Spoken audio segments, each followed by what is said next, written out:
Good evening students. जैसा कि आप लोग जानते हैं कि मैं शुभम सोनी और सुधाकर सर क्लासेस में पढ़ाता हूँ मैथ्स 9th और 10th की। और मैं आपको यहाँ पे अब ऑफलाइन के साथ साथ ऑनलाइन कोचिंग भी पढ़ाऊँगा और रेगुलर बेसिस पे पढ़ाऊँगा। तो यहाँ मैं अब आपको जो है क्लास 9 के पहला चैप्टर जिसे कहते हैं नंबर सिस्टम के बारे में मैं आपको यहाँ पे बताऊँगा। जैसे कि चैप्टर नंबर 1 जो है आपका क्लास 9th में वो है नंबर सिस्टम।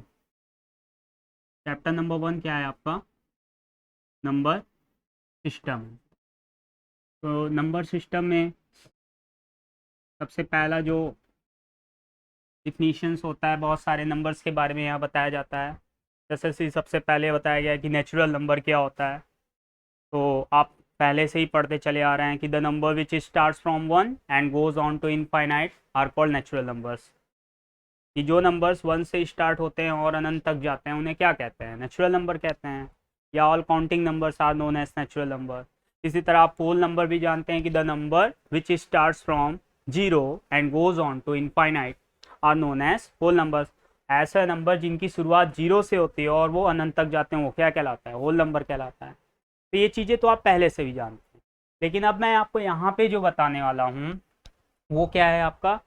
वो है आपका सबसे पहला नंबर सिस्टम में जो आपका जहाँ से आपकी स्टार्टिंग होती है चैप्टर की, जहाँ से आपके प्रॉब्लम्स पूछे जाते हैं, वो है आपका रेशनल नंबर। क्या है? Rational number. तो सबसे पहले अगर हम बात करते हैं कि रेशनल नंबर क्या होता है, तो वो आप देखिए कि रेशनल नंबर होता क्या है। तो रेशनल नंबर में आप बोल सकते हैं the number which can be expressed, the number which can be expressed in the form of a upon b, where a and b are integers and b is not equal to 0, where a and b are integers and b is not equal to 0 is called a rational number, is called a rational number।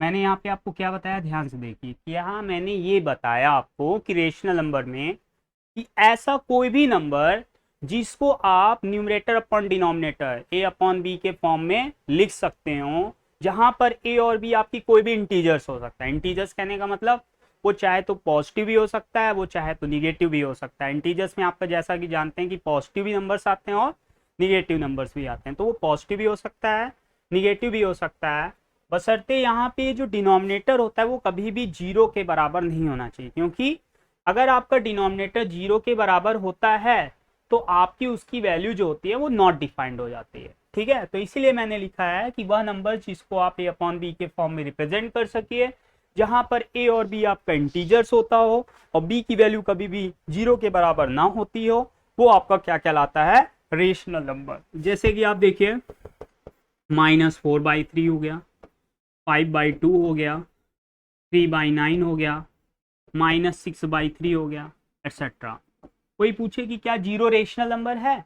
आप ये बताइए कि अगर कोई पूछे कि क्या zero rational number है, तो बिल्कुल है। क्यों? क्योंकि हम जीरो को चाहें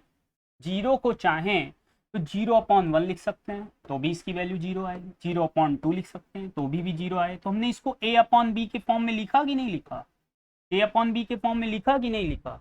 तो ऐसे नंबर जिनको हम ए अपॉन बी के फॉर्म में लिख सकते हैं वो सारे के सारे नंबर्स क्या कहलाते हैं? रेशनल नंबर्स कहलाते हैं। अब मैं आपको यहाँ पे कुछ प्रॉपर्टीज बताऊंगा रेशनल नंबर्स के बारे में। जैसे यहाँ पे देखिए आप कि प्रॉपर्टीज ऑफ रेशनल नंबर्स में एडिशन की प्रॉपर्टीज क्या होती हैं, सब्ट्रैक्शन क्या होता है, मल्टीप्लिकेशन में क्या होता है, डिवीजन में क्या होता है।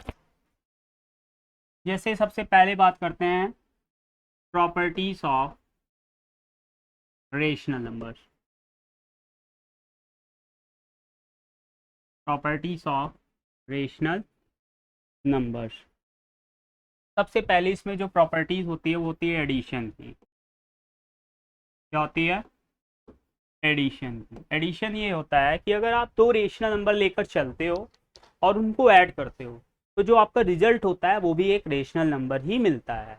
जैसे देखिए मैंने क्या लिखा है यहाँ पे कि if A upon B and C upon D are any two rational numbers, are any two rational numbers, अगर ये अपॉन बी और सी अपॉन डी आपके पास कोई दो रेशनल नंबर्स है तो देन, तो जब आप दो रेशनल नंबर्स को ऐड करते हैं then A upon B plus C upon D is also a rational number, तो वो भी क्या होगा, एक रेशनल नंबर होगा। ये आपका पहला प्रॉपर्टी है रेशनल नंबर में। सबसे पहले जैसे देखिए, अगर आपने एक रेशनल नंबर लिया -4/3 और एक दूसरा रेशनल नंबर लिया 2/3 और दोनों को सॉल्व करते हैं, एलसीएम क्या आएगा, 3 आएगा। तो क्या हो गया आपका -4 और +2 क्या आया, -2/3। मतलब आपने रेशनल नंबर लेकर चला, दो रेशनल नंबर लेकर चला और आपका आंसर रिजल्ट भी क्या रहा है, रेशनल नंबर आया। तो यानी एडी रेशनल नंबर्स में आप ये कह सकते हैं कि अगर आप दो रेशनल नंबर को लेकर चलते हो और उनको ऐड करते हो तो हमेशा आपको एक रेशनल नंबर ही मिलता है। ये है दूसरी प्रॉपर्टी। अगर आप आके देखें तो देखिए आपका है सब्ट्रैक्शन। क्या है, सब्ट्रैक्शन। सब्ट्रैक्शन की अगर हम बात करते हैं तो उसमें भी यही है, if A upon B and C upon D are any two rational number, are any two rational number, अगर ए अपॉन बी और सी अपॉन डी आपके पास कोई दो रेशनल नंबर है देन, तो ए अपॉन बी में से जब आप सी अपॉन डी सब्ट्रैक्ट करते हैं तो वो भी एक क्या आता है, is also a rational number, वो भी एक रेशनल नंबर होता है। क्या होता है, वो भी एक रेशनल नंबर होता है। एग्जाम्पल के तौर पे मैं आपको यहाँ पे बताऊंगा कि जैसे आपने एक रेशनल नंबर लिया -4/3, क्या लिया आपने, एक रेशनल नंबर -4/3 और एक दूसरा नंबर मैंने ले लिया -2/3, दोनों रेशनल नंबर है। सॉल्व करते हैं, यहाँ पे क्या आया, -4, क्या आया दूसरा, -2, -6/3।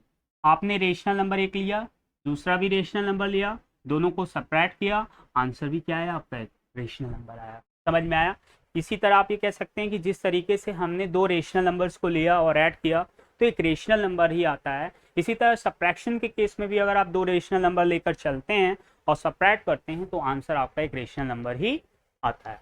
नेक्स्ट अब आप देखिए, इसमें लिखिए मल्टीप्लिकेशन। क्या है आपका, मल्टीप्लिकेशन। मल्टीप्लिकेशन में आप ये देखिए, ये कह रहा है कि अगर if A upon B and C upon D are any two rational numbers, अगर ए अपॉन बी और सी अपॉन डी आपके पास कोई दो रेशनल नंबर है, are any two rational number, then A upon B minus C upon D भी then a upon b into c upon d, because I will talk here about the multiplication. So then a upon b into c upon d is also a rational number. तो क्या है, एक rational number है, ठीक है। then a upon b into c upon d is also a rational number. देखिए आप example के तौर पे, मैंने एक रेशनल नंबर लिया 4/3, एक दूसरा रेशनल नंबर लिया -6/5, both are rational number. Just here can see here that 4 is an integer, 3 is also integer, -6 is an integer, 5 is also an integer. But when you multiply it, 4 into -6, 3 into 5, 4 into -6 कितना होता है 24 और 3 5 15। आपने दो rational number लेकर चला और answer भी आपका क्या आया, एक रेशनल नंबर आया। यानी मल्टीप्लिकेशन में आप ये कह सकते हैं कि जब हम दो रेशनल नंबर लेकर चलते हैं तो आंसर आपका रेशनल नंबर ही आता है, ठीक है। नेक्स्ट देखिए, अब आता है आपका डिवीजन।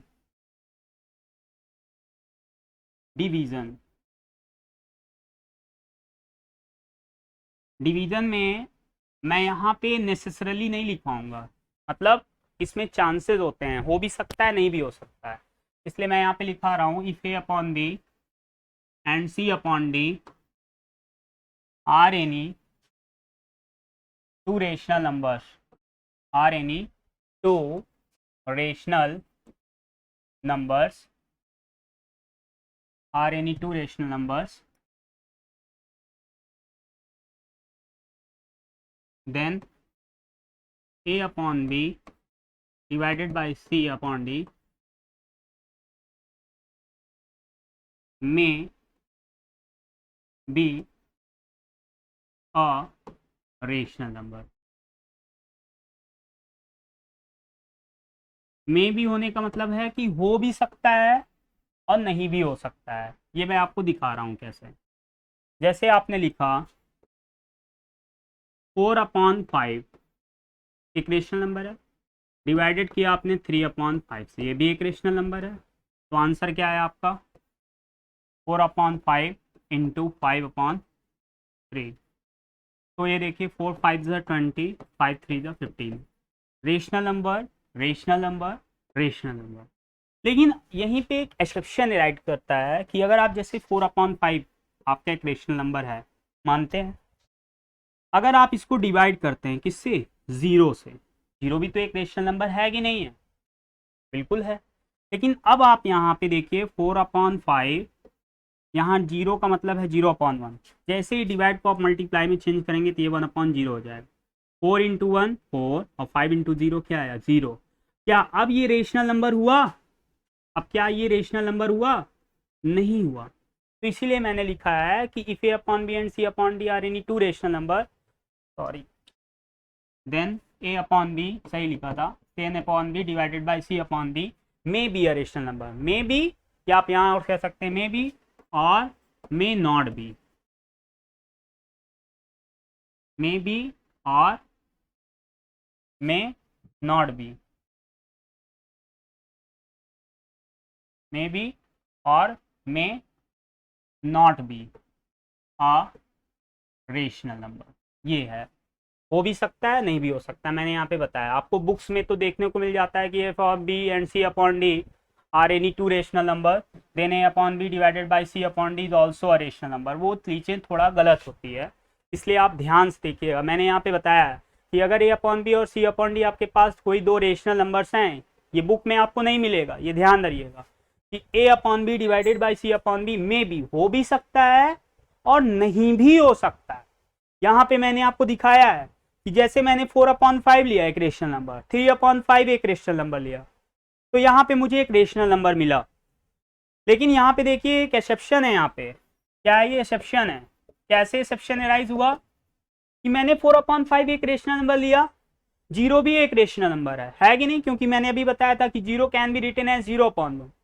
लेकिन जब यहाँ पे हम इसको सॉल्व करते हैं 4/5 इंटू 1/0, तो इसकी वैल्यू क्या आती है 4/0। और आपको पता है रेशनल नंबर में डिनोमिनेटर कभी भी जीरो नहीं हो सकता है। इसलिए मैं यहाँ पे आपको बोल रहा हूँ कि इस शब्द को ध्यान से देखिएगा कि if A upon B and C upon D are any two rational number, then A upon B divided by C upon B may और मे नॉट बी, हो भी सकता है और नहीं भी हो सकता है। चलिए नेक्स्ट मैं आपको यहाँ पे बताने वाला हूँ how to find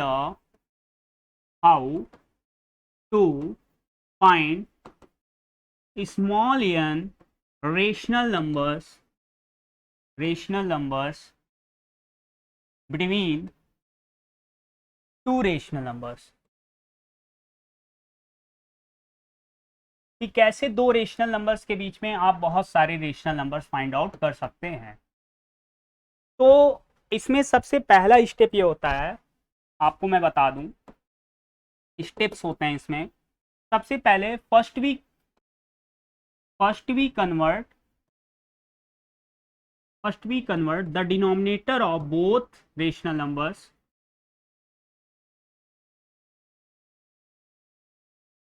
first we convert आप यहाँ पे लिख सकते हैं first we convert the both fractions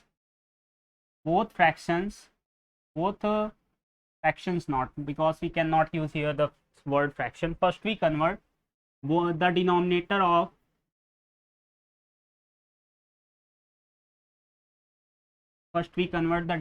of both rational numbers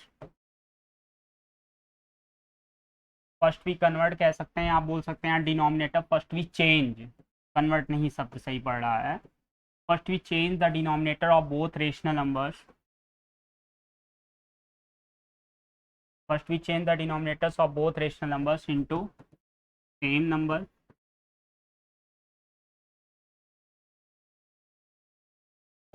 फिर step 2, after converting into, after that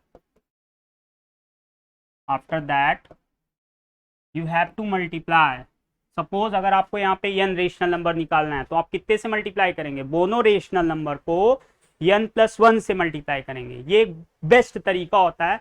अगर आप n+1 से करते हैं तो कभी भी कोई दिक्कत अराइज नहीं होता है, जितने रेशनल नंबर की रिक्वायरमेंट होती है उतने रेशनल नंबर इसमें आसानी से मिल जाते हैं।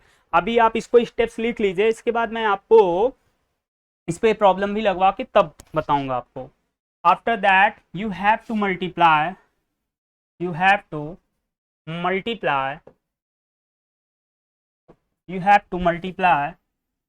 both the rational numbers, both the numerator and denominator, both the numerator and denominator of rational numbers,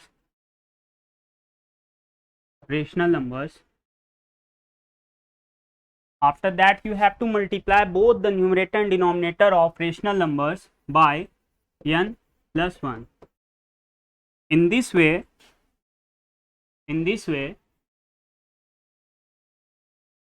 the required rational numbers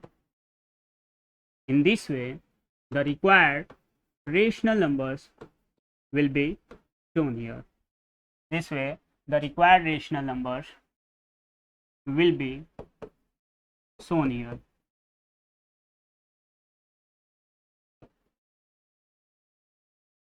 Okay, now I will solve a question on that. Suppose you have to find, the question is that suppose in the question says that find out 5 rational number,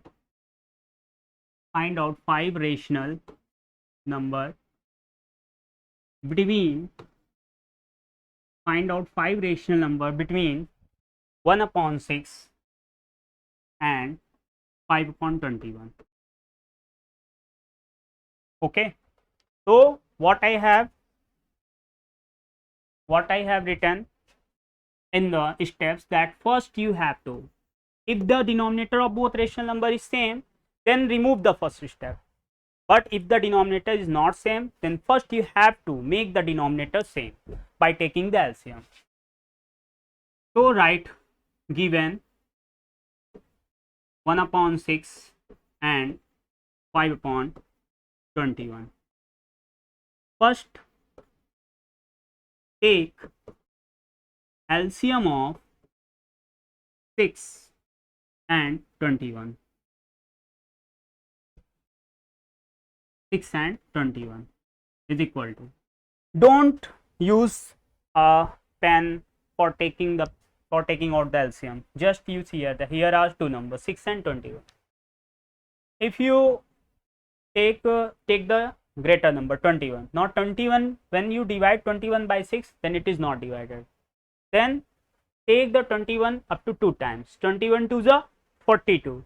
Now when 42 divided by 6, it becomes 42 is divided by 6 or not, it means the LCM of 6 and 21, 42 is divided by 6 also, and 42 is also divided by 21, so the overall LCM of 6 and 21 is 42. Okay, now to make the denominator 42, you have to multiply here with 7 and not come on the third step. What I have written, multiply both the numerator and denominator of both rational number. First you have to take out the denominator same, 7 6 7 ja 42 and 5/21 into 2 into 2, 10/42. Now if you look here that in between 7 upon 42 and 10 upon 42 there are only two rational numbers, 8 upon 42 and 9 upon 42, but you have to find out the five rational number. Then now come on the next step. You have to multiply both the numerator and denominator of both rational number by n plus 1. It means if you have to find out the five rational numbers, then multiply it by 5 plus 1, that is 6. So now write down here, multiply 7 upon 42 and 10 upon 42 by numerator and denominator both, in numerator and denominator both, numerator and denominator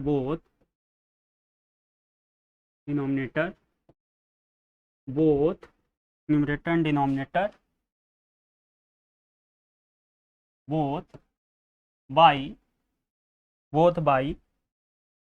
5 plus 1, that is 6 we get. तो हम पाएंगे क्या 7 upon 42 को अगर आप 6 से multiply करते हैं, यहाँ हो जाएगा 7 6 42, 6 2 12 का 2, carry 1, 6 4 24 plus 1 25, 252 and 10 upon 42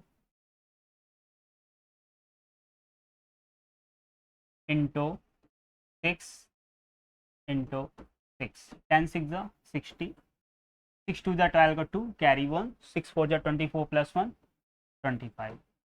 Now you can easily see here that in between 42 upon 252 and 60 upon 252 you can easily find out the five rational numbers between them. Therefore required rational numbers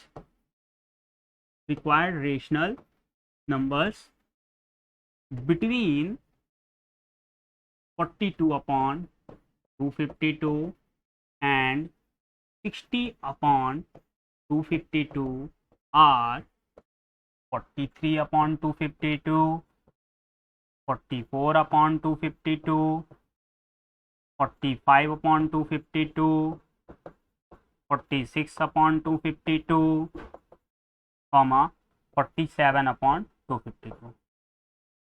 So just what I have told you, that you just have to, for finding out n rational number, मतलब जितने भी rational numbers आपको find out करने होते हैं उसमें सबसे पहला स्टेप ये होता है कि आप डिनोमिनेटर को क्या करिए, सेम करिए. डिनोमिनेटर जब सेम हो जाए, जैसे यहाँ पे मैंने डिनोमिनेटर सेम, तो जितने भी रेशनल नंबर निकालने, 5 को निकालने हैं तो multiply 7 upon 42 and 10 upon 42 in numerator and denominator both by 5 plus 1. जितना निकालना हो उसमें 1 ऐड कर दीजिए. तो अगर जब आप ऐसा करते हैं तो जितने की जरूरत होती है उससे कभी कम नहीं होता रेशनल नंबर. तो 6 वी गेट, तो 7 इंटू 6 42, 42 इंटू 6, 6 2 12 का 2, carry 1, 252, 10 6 60, 42 into 6 252. And now you can easily see here that there are so many rational numbers between 42 upon 252 and 60 upon 252. So therefore required rational numbers between 42 upon 252 and 60 upon 252 are 43 upon 252, 44 upon 252, 45 upon 252, 46 upon 252, 47 upon 252. And lastly I have to told you that there are infinite rational numbers between two rational numbers. दो rational numbers के बीच में अनंत rational numbers होते हैं. And thank you class.